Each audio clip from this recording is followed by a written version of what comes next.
Au nom du Père et du Fils et du Saint-Esprit, ainsi soit-il. Certains se posent des questions pour savoir qui je suis, si je suis vraiment frère. Je voudrais répondre simplement, dire en quelques mots qui je suis, non pas pour les rassurer, mais pour savoir qui je suis. Donc, je suis le frère Alain. J'ai été pendant longtemps indifférent à la foi de l'Église, non jamais irrespectueux, mais indifférent. Quand j'étais jusqu'à peu près mes 21 ans, date à laquelle j'ai eu une première conversion qui était toute intérieure et qui n'était pas encore une conversion vraiment à l'Église. Puis après ça, par une découverte que j'ai faite, que je ne vous dirai pas, il s'est trouvé que j'ai compris que notre Seigneur était présent dans le Saint-Sacrement de l'hostie. À ce moment-là, évidemment, j'ai compris que c'était par notre Sainte Mère l'Église que nous avions la Sainte Hostie, le corps de notre Seigneur Jésus-Christ présent sous les espèces du pain. Alors j'ai commencé à les adorer dans toutes les églises. Dans toutes les églises où je passais, il y en avait quelques-unes que je fréquentais plus que d'autres. Donc, à passer un long temps devant le Saint-Sacrement, à rester en la présence et dans l'adoration de notre Seigneur. Puis après ça, peu de temps après cette seconde conversion, donc, c'est-à-dire la découverte de l'Église, eh bien, une sœur m'a invité à entrer dans la congrégation de la mission. Elle m'avait demandé, est-ce que tu veux être missionnaire auprès des pauvres? Et moi, je souhaitais, c'est vrai, être missionnaire auprès de tout le monde. Donc je lui ai dit oui. Et donc j'ai été envoyé à Paris, à la maison mère des Lazaristes, fondée, non pas la maison mère, mais la congrégation de la mission, fondée par saint Vincent de Paul, pour lequel j'avais d'ailleurs, j'ai eu l'occasion d'avoir une grande admiration, et une vénération. Non pas adoration, mais vénération. De voir ce prêtre si humble, si animé de l'Esprit de Dieu, dans sa charité, dans son Saint-Esprit d'amour, attentif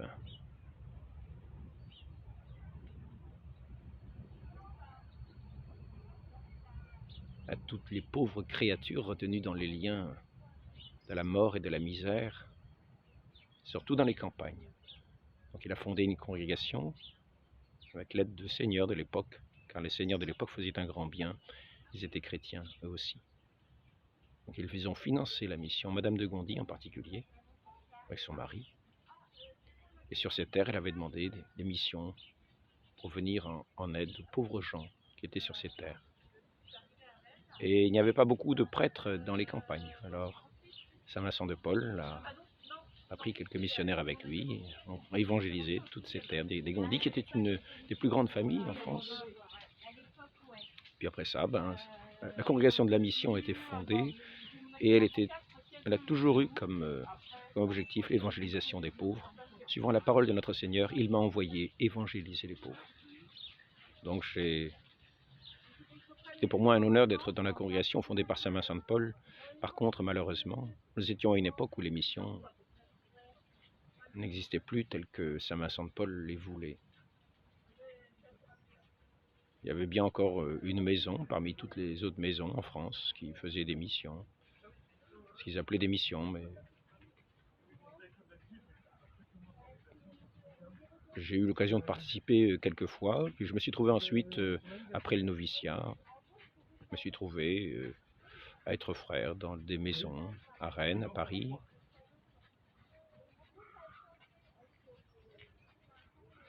Après avoir suivi le premier cycle au séminaire.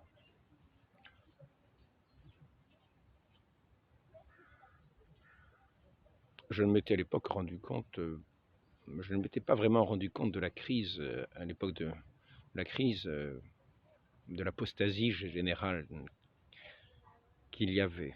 Je voyais une désaffection de la foi, une baisse de l'ardeur de la charité, de l'ardeur et de la force de la foi, à la fois dans dans les ministres, à la fois dans les chrétiens, parce que cette fois-là, je ne la voyais plus annoncée comme il aurait été souhaitable de l'annoncer.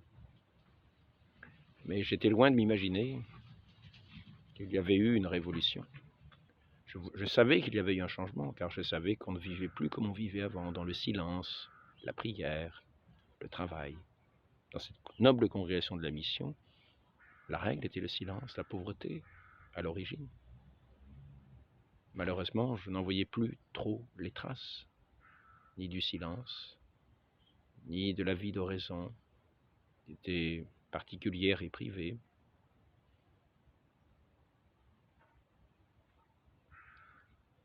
Ce qui était promu, c'était plutôt une fraternité, une bonne entente. Et celle-là, la bonne entente a toujours ses blessures.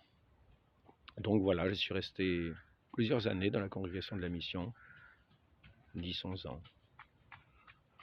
Et après ça, j'ai eu un appel à frapper la porte de Saint-François d'Assise, un jour au cours d'une retraite. Donc j'ai demandé l'autorisation, après de multiples retraites, j'ai demandé l'autorisation à quitter la congrégation de la mission pour suivre ce nouvel appel que le Seigneur me donnait. Et je me suis trouvé par les routes. Je suis allé à Rome. Je me suis trouvé par les routes. Je passais avec une guitare sur les marchés, je chantais les cantiques du Père de Montfort. J'avais eu l'occasion, sur laquelle j'avais eu l'occasion de mettre des airs. Voilà. Et puis donc, pendant des années, je me suis trouvé à aller par les routes, aller sur les marchés.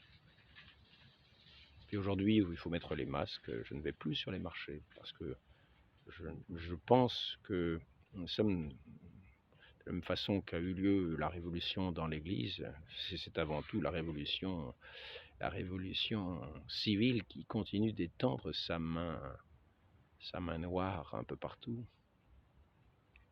Une contre-œuvre d'Église, une œuvre contre Dieu, une œuvre de destruction de l'œuvre de Dieu en sapant par le mensonge les esprits qui sont faits pour la lumière, de façon à les asservir, comme Satan s'est asservir.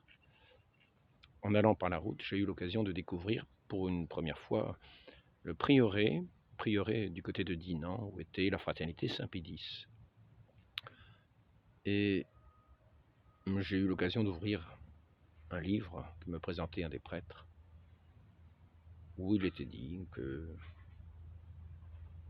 de la part de Paul VI, que le Concile Vatican II n'étant que pastoral, il n'y avait pas eu de déclaration extraordinaire ayant le caractère d'infaillibilité.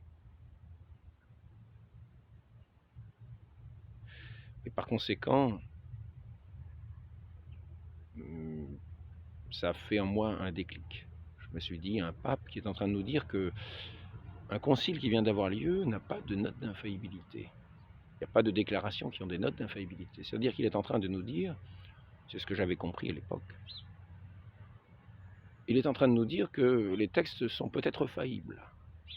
Et il dit ça positivement.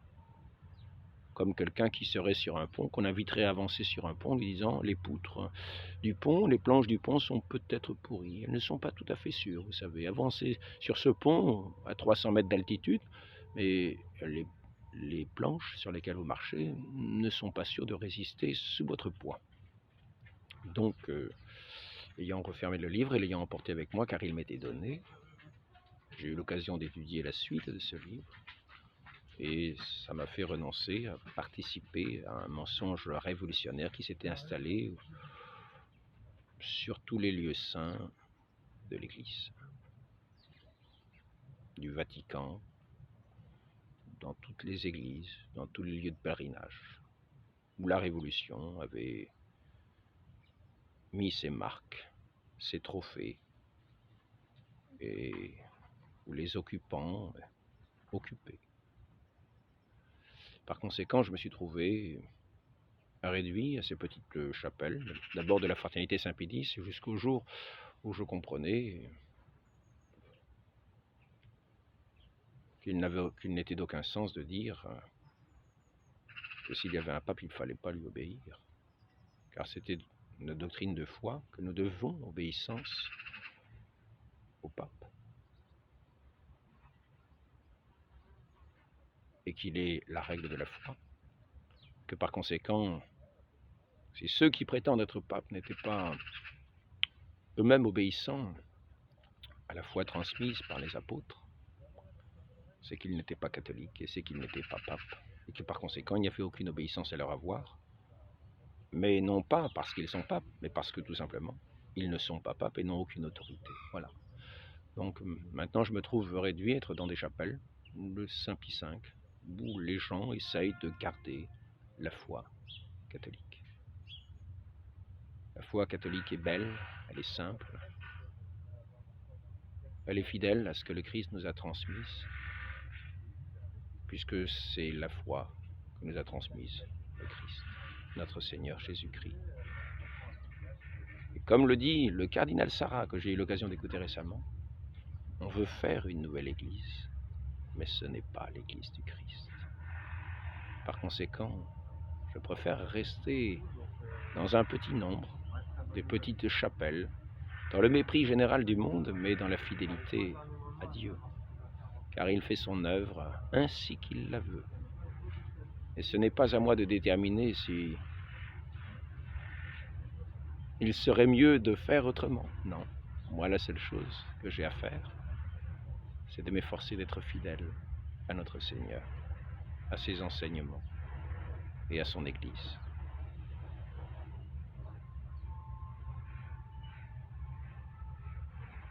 Ce n'est pas moi qui invente la crise, ce qu'on appelle la crise, car en fait de crise, finalement, les fidèles qui tiennent bon dans l'épreuve. On ne peut pas dire que ce soit une crise. On peut simplement dire que c'est un témoignage de foi et que ce témoignage, demandons-en la grâce à Dieu. Le témoignage doit être un témoignage jusqu'au martyr si nécessaire, et on n'appellera pas ça une crise. On appellera ça l'œuvre de Dieu et un témoignage tout à sa gloire. Qu'il en soit ainsi pour tout chrétien véritable, c'est-à-dire tout fidèle à notre Seigneur, et qui vit de son Esprit Saint, qui n'est pas un esprit de mensonge ni de contradiction. Dans l'Église est une, et il n'y a en elle nulle contradiction. Et il n'y a pas de révolution en elle. Elle est une œuvre divine depuis l'origine, depuis sa victoire du Christ sur la croix, depuis l'aurore du salut, dans la naissance de la très sainte Vierge qui nous a donné le Sauveur, jusqu'à la fin des temps, où les martyrs témoigneront toujours contre les attaques du monde et sa haine, témoigneront toujours de la gloire de Dieu et de sa victoire actuelle et de sa gloire éternelle.